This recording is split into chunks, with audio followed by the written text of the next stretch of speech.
Hello and welcome to the Face the Nation Diary. I'm John Dickerson.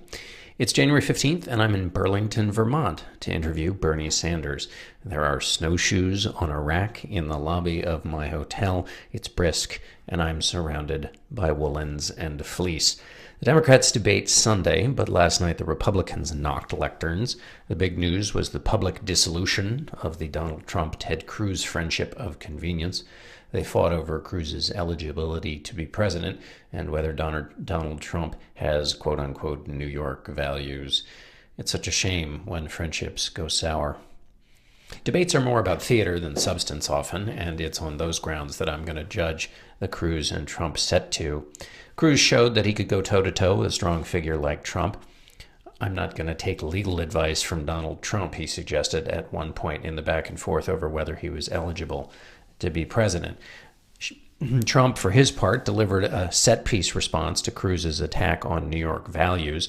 What are New York values anyway? It sounds like one of those stores in the Bowery. Come to New York Values for discount lampshades. There's so much going on with the New York values attack. Republican candidates since Eisenhower have long run against East Coast elites. Nixon loved to beat up on New Yorkers. And when it came to values, when New York Governor Nelson Rockefeller dumped his first wife and married Happy Rockefeller in 1963, it hurt his presidential chances with conservatives who thought it was scandalous, treating marriage as such a plaything. That was what New York values meant long ago in the conservative movement. Cruz was actually taking a page from the Trump playbook. He was essentially sending a dog whistle to evangelical voters.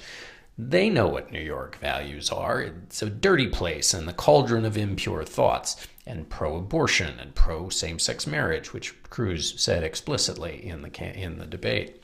It's the kind of thing Trump was trying to do to Cruz by raising questions about Cruz's religion. He said not a lot of evangelicals come out of Cuba. His point, Ted Cruz is not one of us. Well, that's essentially what Ted Cruz was saying. Trump came back strong, though, with his pro-New York song about the 9/11 response and what he saw in the wake of that disaster. And that was a big winner in the moment, and also because it will be played and replayed on cable news, which will grow that moment in stature. Debates were supposed to be Trump's hurdle. Remember, in the first few, he sort of disappeared. Policy is not his forte. But he has managed the last few pretty well for two reasons. Post-Paris, the attacks in Paris, and post the attacks in San Bernardino, these debates have been about who can look tougher on foreign policy and national security. Anytime there's a strength competition, Trump is going to do well because voters see him as the strongest candidate. It's like if the other candidates all started saying real estate knowledge is really important to being president. Trump doesn't have to join in the conversation to be helped by it. Trump also benefits from getting through a debate like this because nothing really changed. Nobody came out a clear winner. And as the front runner, when nothing changes, you stay ahead. One last thing to look for that came out of this debate. Towards the end, Marco Rubio dumped his entire opposition folder on Cruz's head in a single answer, 90-second answer, accusing him of flip-flopping on immigration, being weak on defense spending, changing his opinion of Edward Snowden, changing a vote on the floor of the Senate to improve his standing in Iowa. The central claim underlying all of these, Cruz said there were 11 separate claims in what Rubio had said. The central claim is Cruz is a politician who does whatever is expedient. Will that stick?